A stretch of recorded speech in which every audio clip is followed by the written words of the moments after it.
തീ പിടിച്ചിടത്ത് നിന്നും പുക വരികയാണ്. നിങ്ങൾ ഓടിപ്പോയി ജനലുകളും വാതിലുകളും തുറക്കാൻ ശ്രമിക്കുമോ? അടഞ്ഞു തന്നെ കിടക്കട്ടെ എന്ന് വിചാരിക്കും. എന്തുകൊണ്ടാണ്? രാത്രിയിൽ കത്തി ആ ഓക്സിജൻ എടുത്തത് മൊത്തം കത്തി. ഓക്സിജന്റെ അളവ് കുറയുമ്പോൾ അവിടെ എന്ത് ചെയ്യുന്നുണ്ട്? തീയുടെ ഫ്ലെയിം കുറയുകയും ആ തീ നീറുവാൻ തുടങ്ങുകയും ചെയ്യും.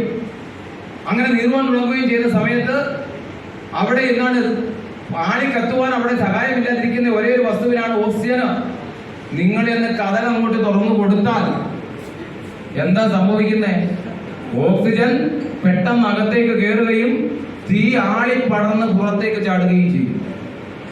കത്താൻ പര്യാപ്തമായ ആ ഒരു അവസ്ഥയിലായി ഇരിക്കുന്നെങ്കിൽ.